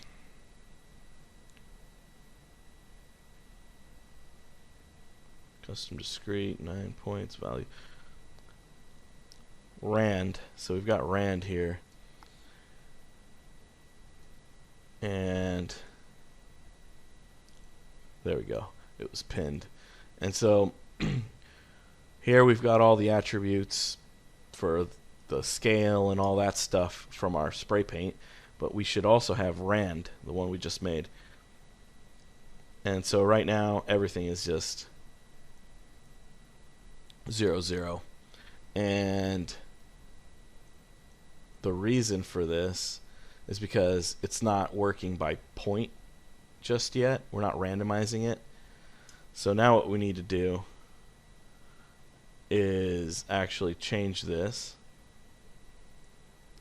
And what we need to do is basically adjust our value. So if we have the attribute spreadsheet here, right now it's all 0, 0, 0, 0 for Rand.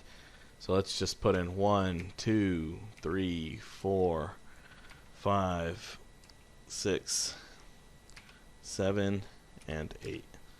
And that's because we have all our, so now if we actually check our Rand, we have all these integers going through, and that's to match our naming convention. So our naming is scatter, rock, granite, 0, 1, 2, 3. It's all in numerical order. And so now that we've got each point having a random Rand integer, all we need to do is create a new instance parameter. Call this instance.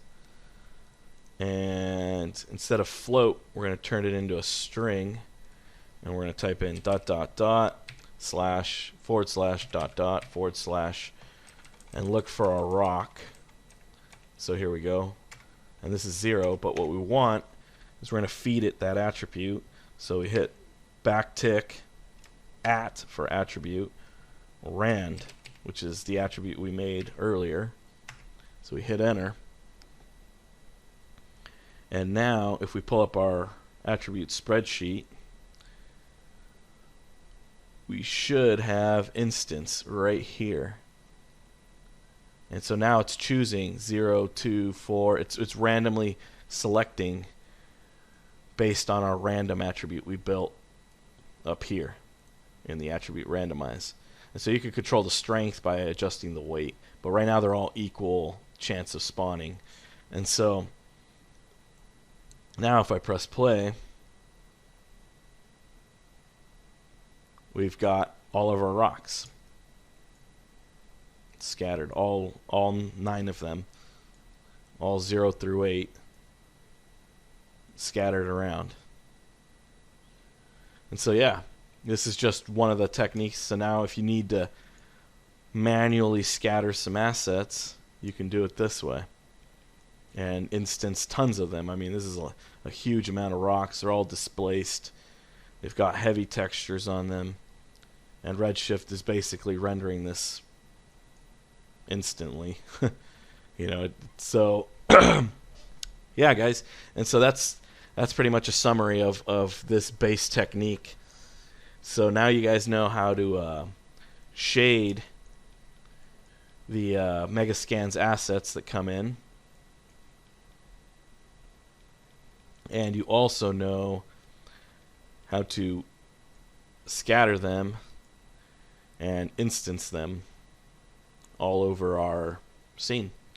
And now you guys know how to use the spray paint tool, which is awesome, to manually paint around where you want to put stuff. and I just gave you guys a recap of how to switch between assets. And yeah, that about covers this base introduction tutorial to shading the Megascans assets, working with displacement and normal maps, and the cavity map, how to use the fur tool to grow kind of like a moss or a grass. And that's just like a couple general tools to figure out how to do certain things. And yeah, that just about covers it. So hopefully you guys learned some cool stuff, and you know, I look forward to seeing any stuff you guys end up making in the future. So let's rotate around, change the lighting. Well, the lighting's not dramatic really. So let's go back to our old HDR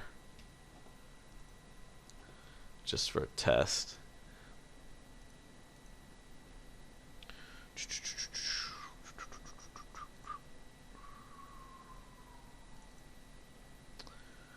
Where is it?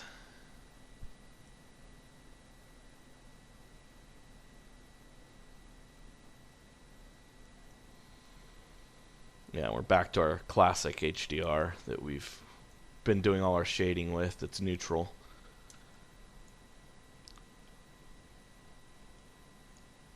So neat. One more thing before I end the tutorial. I forgot to mention that actually in the instance options, you should activate full point instancing if you want to be able to see it at the object level. So that way we could see our instanced rocks. And that's just something minor. And if you jump in, you could see it using the sphere primitive. So yeah, that's just something I forgot to mention, to keep that. Otherwise, if you leave it off, it's empty and you won't actually see anything. So okay, cool. Thanks again, guys, for supporting my Patreon, and I hope you guys learned some great stuff. I'm gonna be posting up new stuff that I find on the internet that's useful, and I'll be preparing to make our next tutorial, which will be covering whoever the poll list winners. Basically, we're gonna go through those, and yeah, thanks again, and have a great day.